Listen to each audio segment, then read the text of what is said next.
اچھا ہاں 6 سال پہلے میری منگنی ہوئی تھی، میرے سسرال والے کہہ رہے ہیں کہ ابھی 1 سال اور انتظار کرو،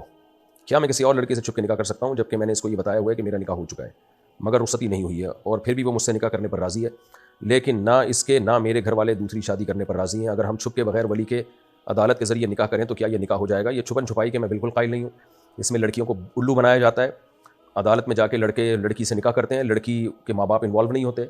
اور کیونکہ اب ماں باپ انوالو نہیں ہوتے تو لڑکی تو اس وقت جوش میں ہوتی ہے، 4 5 6 8 10 دن میں مرد کا جوش ٹھنڈا ہو جاتا ہے، اس کے بعد وہ اس کو بوجھ سمجھتا ہے، لٹکا دیتا ہے، طلاق دے دیتا ہے، اور بعض دفعہ لٹکا کے چھوڑ دیتا ہے اس کو۔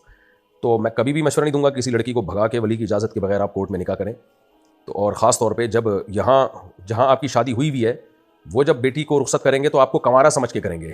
تو یہ بھی ان کے ساتھ بھی دھوکا ہوگا، وہ تو یہ سمجھ رہے ہیں کہ آپ کنوارے ہو، تو یا تو ان کو بتا دیں،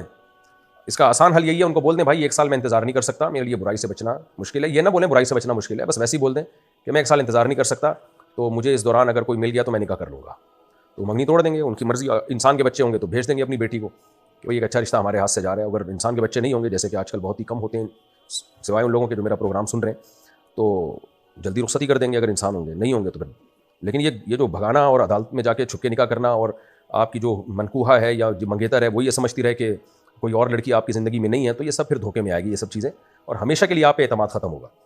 اور اس لڑکی کا بھی بیڑا غرق ہو جائے گا جس کو آپ بھگا کے کورٹ میں شادی کریں گے، اس کا بھی بیڑا غرق ہو جائے گا، کیونکہ آپ نے اس کو بھی بعد میں چھوڑنا ہے۔ ابھی تو آپ کہہ رہے ہوں گے نہیں میں بڑا با وفا ہوں، میرے سامنے بہت کیس آئے ہیں بھائی، مرد ارینج میرج ہی میں وفا کرتا ہے 99%، 1% ہوتے ہیں جو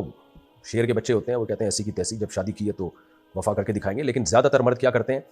خاندان انوالو ہوتا نہیں لڑکی کا، وہ بیچاری معصوم ہوتی ہے، لارے رپے دے کے اس کو بڑی بڑی باتیں کرتے ہیں، اس وقت ان کے ارادے بھی ہوتے ہیں کہ میں رکھوں گا اور میں اس کے لیے آسمان سے ستارے توڑ کے لاؤں گا، اس وقت ان کے دل میں بھی یہی ہوتا ہے کہ ناسا سے رابطہ کروں گا، راکٹ میں جاؤں گا انشاءاللہ، ولیمہ چاند پہ کروں گا، یہ دل میں بھی ہوتا ہے، جھوٹ نہیں بول رہے ہوتے، لیکن جب دل بھر جاتا ہے نا، اپنی ڈیزائرز پوری ہو جاتی ہیں اور جب ذمہ داریاں آتی ہیں تو وہ لڑکی بوجھ لگنے لگتی ہے، پھر پہلی والی بیوی بھی دباؤ ڈالتی ہے، وہ سسرال دباؤ ڈالے گا آپ کے اوپر، ابے تم نے یہ کیا ہے، تو اتنا دباؤ آئے گا کہ پھر آپ اس کو چھوڑیں گے یا بوجھ سمجھنا شروع کر دیں گے، نہیں بھی چھوڑا نا آپ بولیں گے یار کس عذاب میں ڈال دیا میں نے، تو یہ کام نہ کریں، اور جو آپ سے چھپ کے بھاگنے والی ہے آپ کے ساتھ اس کو بھی میں کہہ رہا ہوں انسان کی بچی بن جا، اور یہ بیڑا غرق کر دیں گے بھائی صاحب ایسے لوگ، اسپیسیفک ان کے بارے میں نہیں میں کہہ رہا، لیکن ایسا ہوتا ہے، لڑکیوں کا بیڑا غرق ہوتا ہے جب وہ گھروں سے بھاگ کے شادی کرتی ہیں، الا ماشاء اللہ کچھ کیس ہوتے ہیں وہ ہوتے ہیں جن میں باپ ظالم ہوں، جتنے بھی لڑکی کے اولیاء ہوں وہ ظالم ہوں، بعض علاقوں میں ایسا ہوتا ہے بیٹیاں بیچ رہے ہوتے ہیں باپ، تو وہاں تو پھر ہم خود ترغیب دیتے ہیں بھائی کورٹ میں جا کے شادی کرو، لیکن نارملی اس کی کبھی بھی اس کو اپریشیٹ نہیں کیا جاتا۔